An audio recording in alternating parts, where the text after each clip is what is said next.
I'm Carolyn Lord, and I'm one of the artists that has been invited to be in the California Vernacular show at the Knowlton Gallery in Lodi.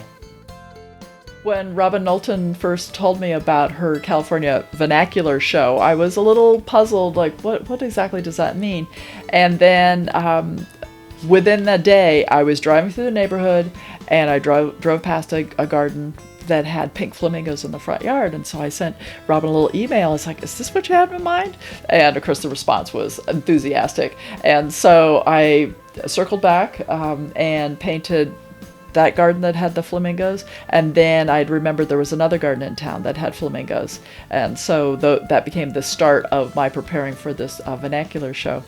And then thinking about what is vernacular, and then the phrase vernacular architecture. So I Googled that and was able to read that it's an expression of architecture that's either unschooled or a provincial version of something that's very sophisticated that's happening in another area, or it represents a time and a place and a sense of history.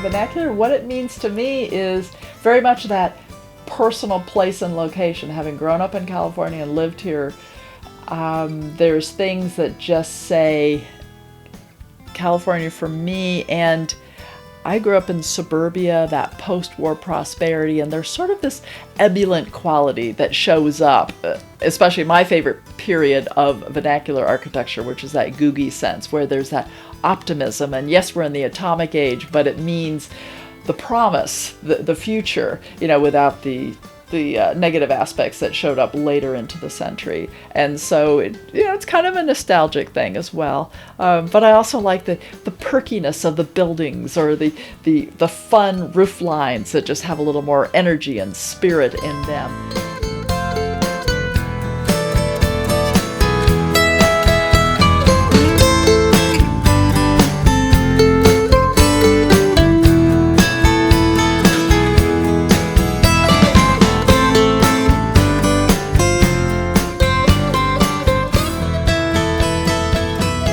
Like watercolor. I've been working with it for a long time, but sometimes there'll be a moment where I'm doing a passage in the painting and the colors just mingle and the touch on the brush and it just flows exactly where I want, where it has that sort of relaxed sense where it seems totally random and yet I can sort of control it and it looks like it's just a puddle of paint. No effort, no streakiness or anything like that. And then there's some colors that I just really enjoy. There's certain pigments on my palette that I just love. It's like, Windsor Emerald and Cobalt Violet and some of these blues that just, for me, are colors that I enjoy surrounding myself with, and I enjoy painting them. And of course, I'm going to pick subject matter that they show up in.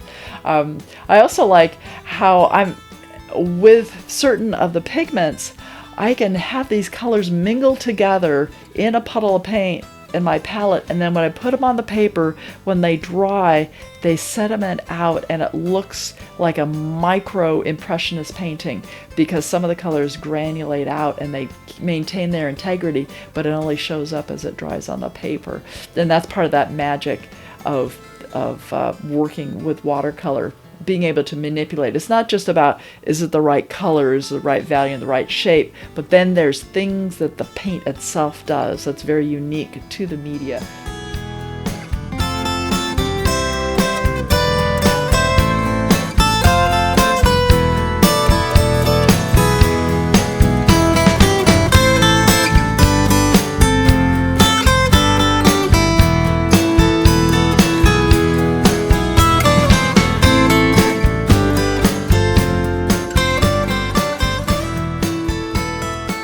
My art career, I have had the opportunity to travel to Europe, to travel to Brazil, the Caribbean, to paint, and those are wonderful paintings, and it was so exciting to be within that culture, and yet I still really resonate with Stanley Spencer, he was a British artist who just did all of his work in the little hometown that he grew up in. And then also I came across a quote by Andrew Zorns where he just says, go home and paint what you know. So I feel so fortunate that I've been able to travel internationally as well as throughout the United States to paint, but I'm realizing the work needs to happen right here, and there's so much that can be absorbed, observed, and it's something that takes a long time to sort of notice, well, what is of interest here? Rather than sort of the tourist artist that just kind of blows into town and records the most obvious things, which are incredible and beautiful. There's not, like, painting Yosemite is phenomenal. It is just served out on a platter, all of the elements that an artist needs. That's fabulous. But then to take these subtler places or these subtler motifs that sort of grow on you and then become a very personal expression of what I like.